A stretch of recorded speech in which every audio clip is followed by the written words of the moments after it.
Welcome back to the Global Ledger. I'm Justin. For years, one phrase has been used to explain almost everything. Low interest rates, persistent trade imbalances, asset bubbles, and global capital flows.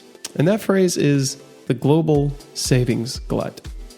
It sounds intuitive and explanatory, but it also sounds like a diagnosis too. But today's episode asks a harder question. Is the global savings glut a real economic force, or is it simply an accounting outcome of how the global financial system works? Let's get into it.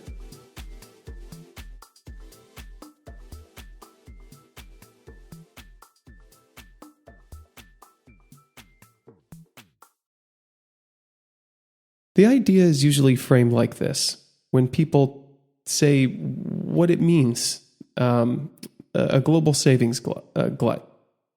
Some countries save too much, other countries save too little. The excess savings must go somewhere. They flow into global financial markets. Interest rates fall, right?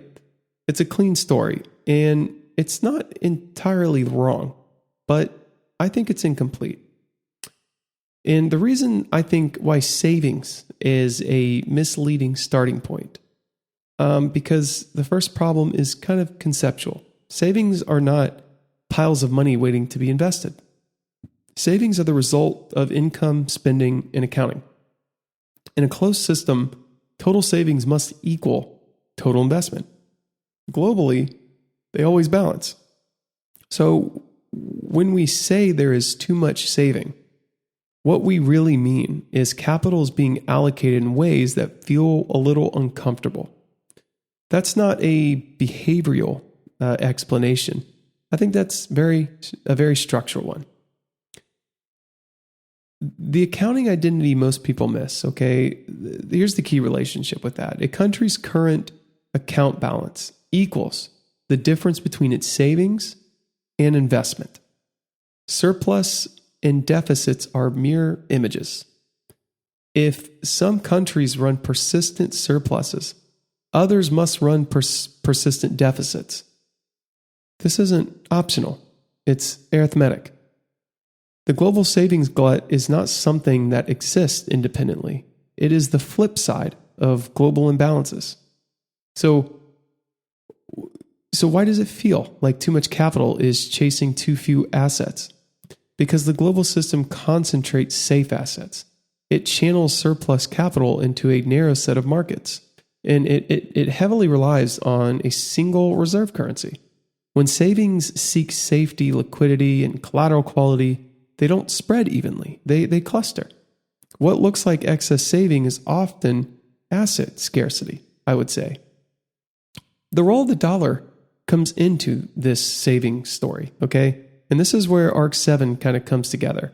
The dollar system intermediates global trade, anchors reserve accumulation, and supplies the deepest collateral markets. Surplus countries don't just save, they save in dollars. That pushes capital towards U.S. treasuries, U.S. financial markets, and dollar-denominated assets. The savings glut is inseparable from the dollar system. And low rates aren't just about saving behavior, because why do interest rates fall in this type of environment? They reflect demand for safe assets, demand for liquidity, and demand for collateral. When global balance sheets grow faster than the safe asset supply, prices adjust, right? So rates fall, risk premiums compress, leverage increases. Not because people love to save, but because the system rewards safety concentration. So is this a problem? And that depends on what you think the problem is. Okay, if the concern is misallocation of capital, financial instability, or asset bubbles, then the issue isn't saving. It's intermediation capacity, asset supply, and system design. Calling it a savings glut risks blaming behavior instead of, I think, examining the structure of the system. And this matters for policy and markets, because if the global saving glut is structural, then policy tools aimed at consumption won't fix it. Capital controls won't eliminate it either, and rhetoric, of course, won't change it. So the system adjusts through asset prices, leverage, and periodic crises. Understanding this helps explain why global imbalances persist and why they're so hard to unwind. And this leads us directly to the next question. If capital flows, saving patterns, and reserves are structurally tied to the dollar system, why does everyone keep talking about de-dollarization? And more importantly, why hasn't it happened? In the next episode, episode 69, we'll tackle why the world can't de-dollarize yet. Why the world can't de-dollarize yet.